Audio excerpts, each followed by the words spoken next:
सही बात कह रहा हूँ मैं, ऑक्सीजन की कमी से राजस्थान में एक भी डेथ नहीं हुई है।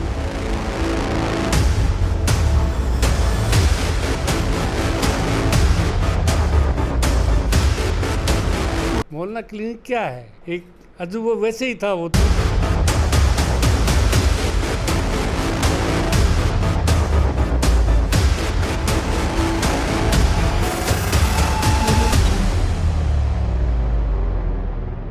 नमस्कार, मैं हूं रजत खन्ना और आप देख रहे हैं एसटीएन की खास पेशकश मुद्दे की बात एसटीएन के साथ। बात करने के लिए आज हमारे साथ में विशेष मेहमान हैं राजस्थान के चिकित्सा मंत्री प्रसादी लाल मीणा साहब।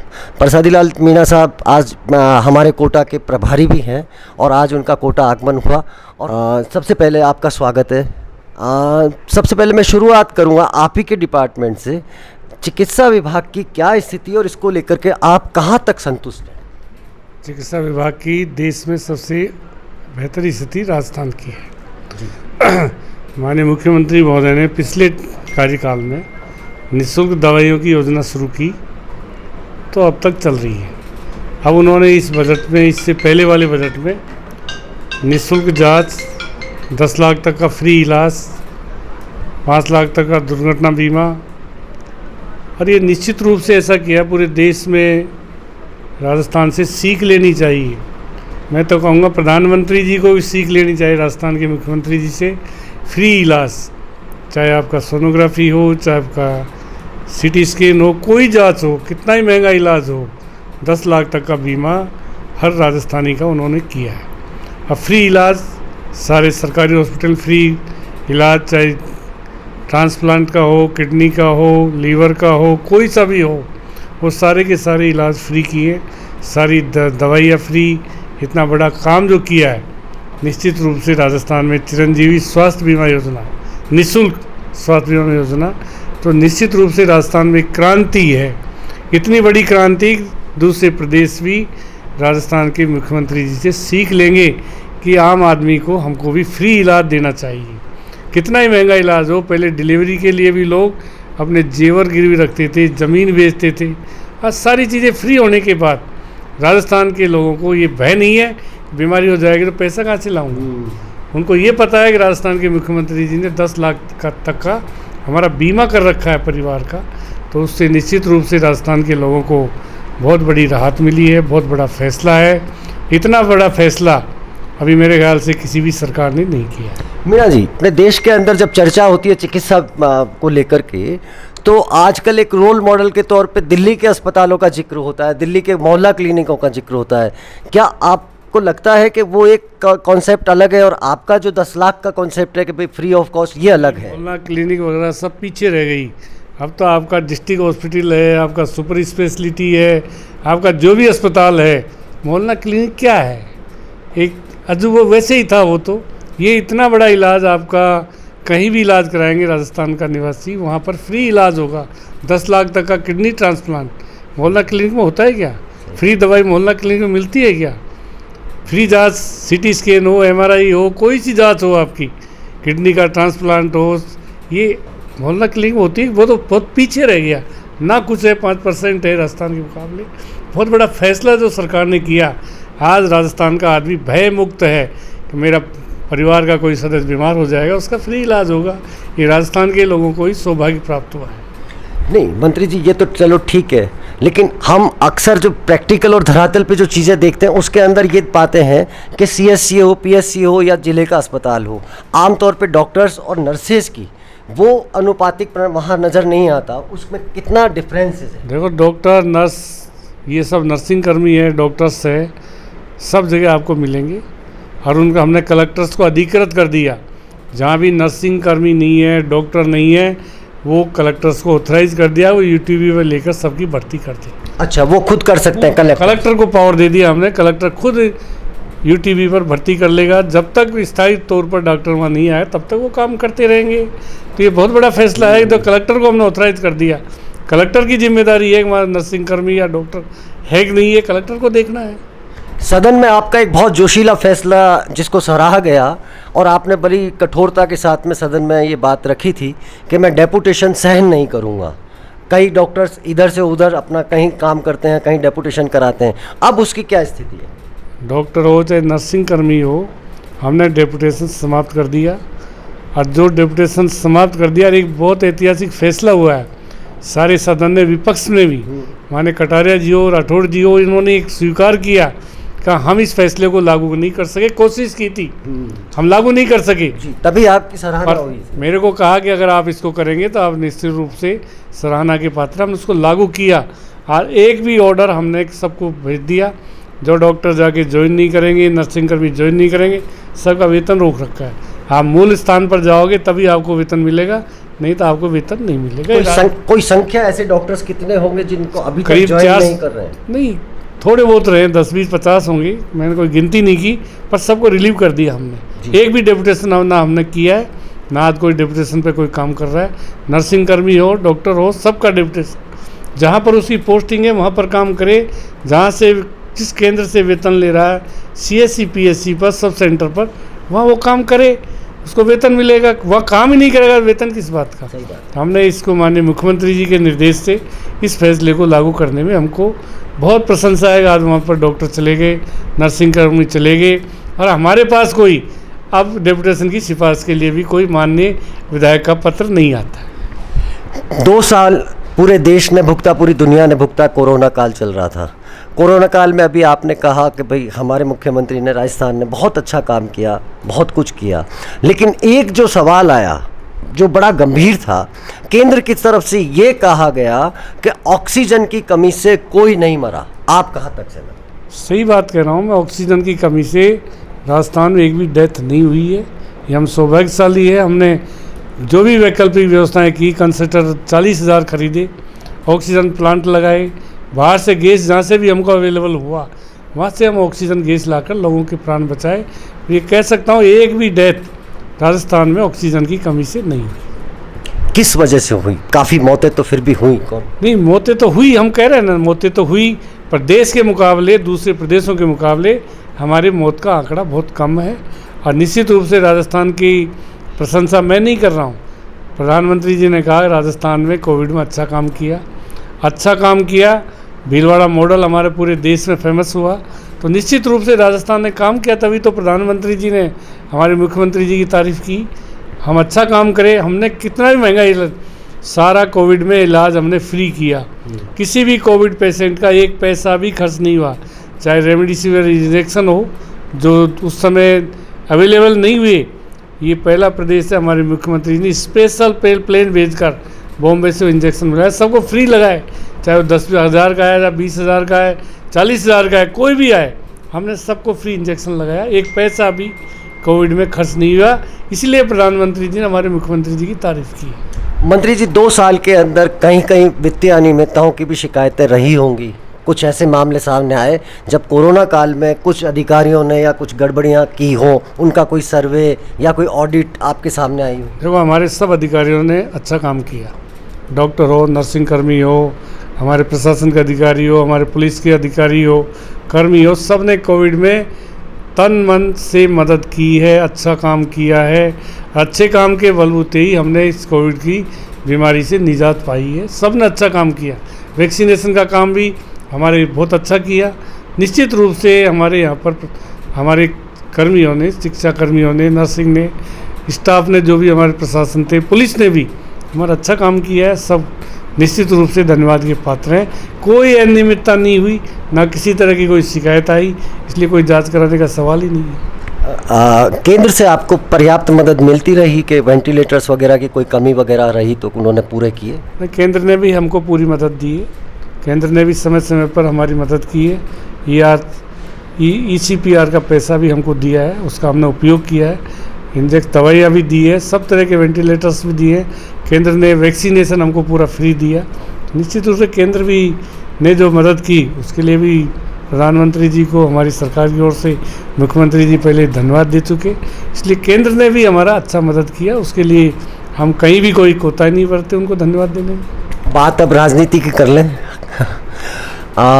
राजस्थान की राजनीति को लेकर के आप क्या कहना चाहेंगे? खास तौर से सब शुरुआत में कांग्रेस से ही कर देता हूँ। कांग्रेस की पिछले दिनों जो जैसी स्थिति जो सामने आई कि कई महीनों तक राजस्थान सरकार होटल में चली, सामने बिल्कुल वर्सेज पैदा हुए, उसका क्या मानते हैं कि कार्यकर्ताओं पे और कांग्रेस संगठन के ऊपर उसका असर आया? हमारी सरकार को सदन में बहुमत प्राप्त है और रहेगा। जो स्थितियाँ बनी वो सब बीजेपी के कारण बनी। बीजेपी मध्य प्रदेश की तरह हमारी भी सरकार गिराना चाहती थी। बीजेपी कर्नाटक की तर्ज पर हमारी सरकार गिराना चाहती थी, पर वो उसमें सफल नहीं हुई। हमारे 105 विधायक एकजुट रहे, इसीलिए बीजेपी को मात खानी पड़ी। और आज हमारा कांग्रेस का बीजेपी इस तरह जनमत का अनादर करके जो सरकार गिराने का धनबल पर जो प्रयास किया, उसमें बीजेपी का हाईकमान, बीजेपी के प्रदेश के लीडर सब ने के सब चाहते थे सरकार गिरे मध्य प्रदेश की तरह, पर उसमें हमारे मुख्यमंत्री जी का जो कौशल था, हाईकमान का जो आशीर्वाद था, उससे हमारी सरकार बच गई, अच्छा काम कर रही है। अक्सर एक खबरों में लय बनी रहती है, लहरें आती रहती हैं, खबरों की है। राजस्थान में नेतृत्व परिवर्तन को लेकर के आप क्या देखते हैं? कुछ संभावना दिखती है आप? ये हाईकमान का काम है और मुख्यमंत्री जी खुद जानते हैं। उन्होंने खुद ने कहा मेरा इस्तीफा सोनिया जी के पास परमानेंट ही है। तो कोई सोनिया जी या जो भी है प्रदेश के नेतृत्व को किस तरह उन्होंने सरकार बचाने में, सोनिया जी ने, राहुल जी ने, प्रियंका जी ने कांग्रेसी सरकार को बचाने में जो सहयोग दिया, उनका जो रोल है, आज उससे हमारी सरकार चल रही है। भाजपा एक आरोप लगाती है कि लॉ एंड ऑर्डर को लेकर के कांग्रेस गंभीर नहीं रही, राजस्थान की स्थिति बहुत ज़्यादा खराब है, और करौली की घटना को लेकर के भी उनके 10 तरीके के आरोप हैं। करौली की घटना बीजेपी का षड्यंत्र था और वसुंधरा जी का 2007 में बीजेपी की सरकार थी। लॉ एंड ऑर्डर तो तब खराब था, 75 गुर्जर मारे गए थे। लॉ एंड ऑर्डर तब खराब था।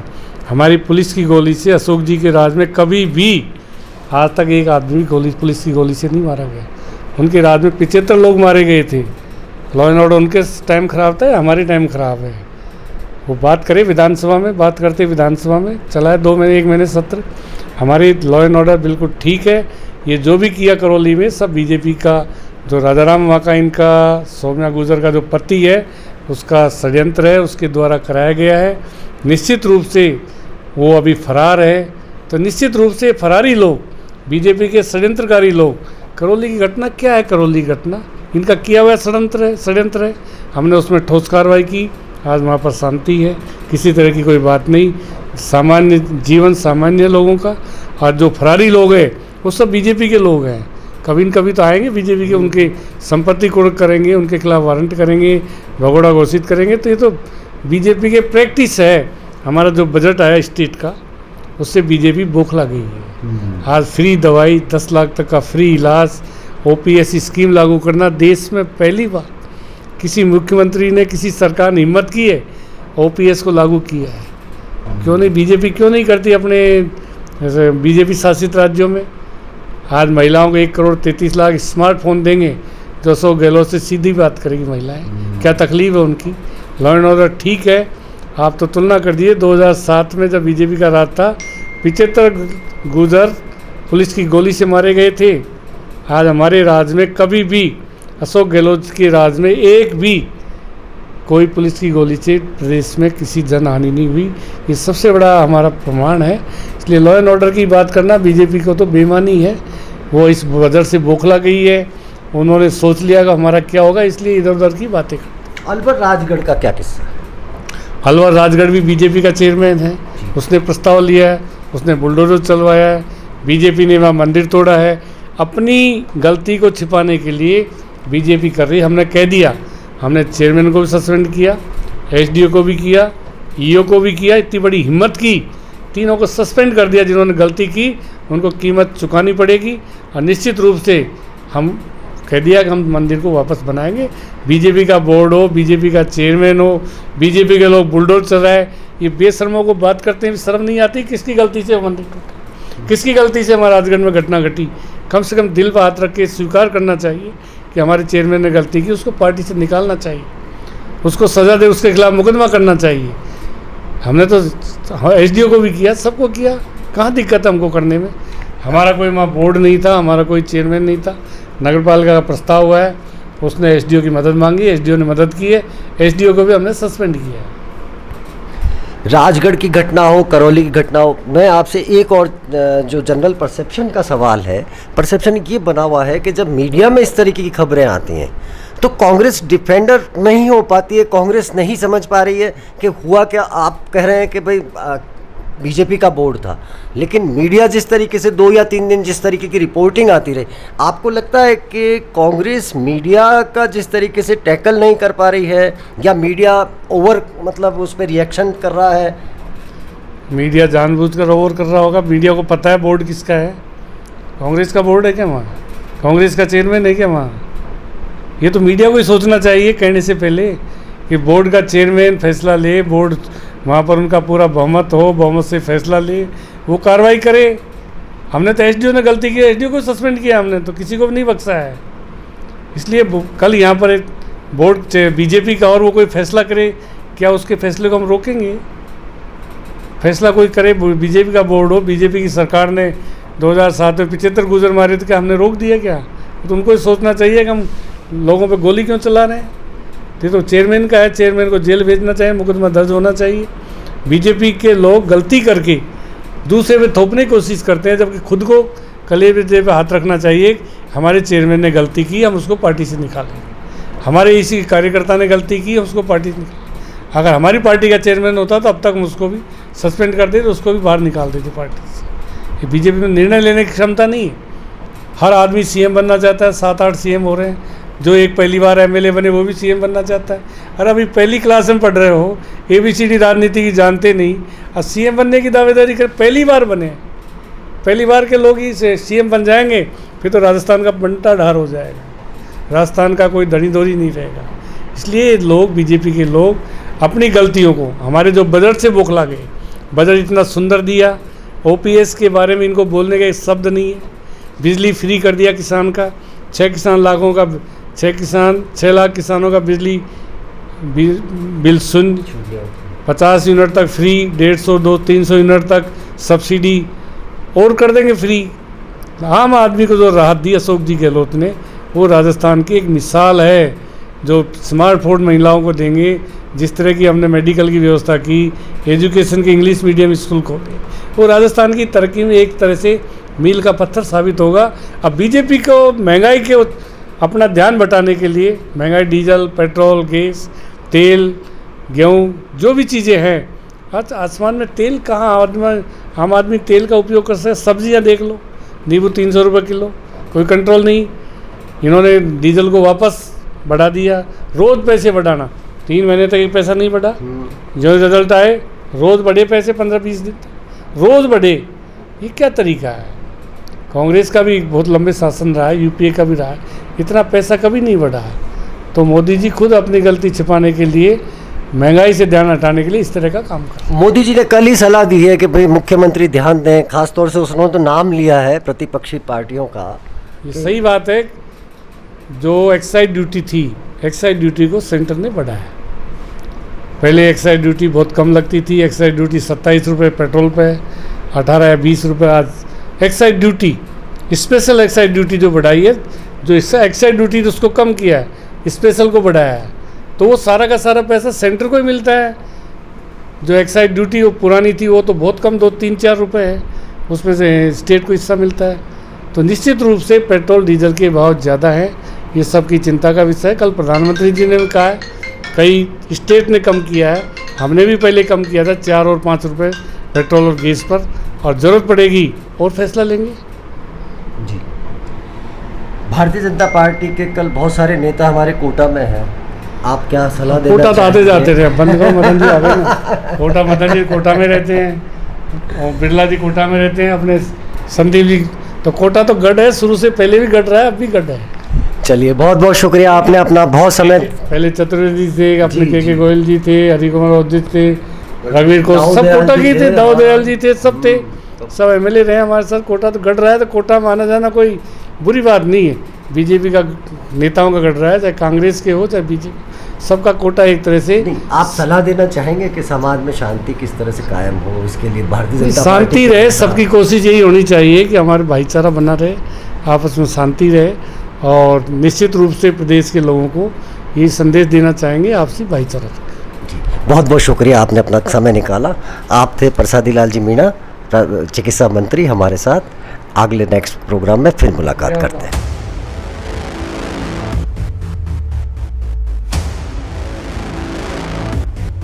यही बात कह रहा हूँ मैं, ऑक्सीजन की कमी से राजस्थान में एक भी डेथ नहीं हुई है।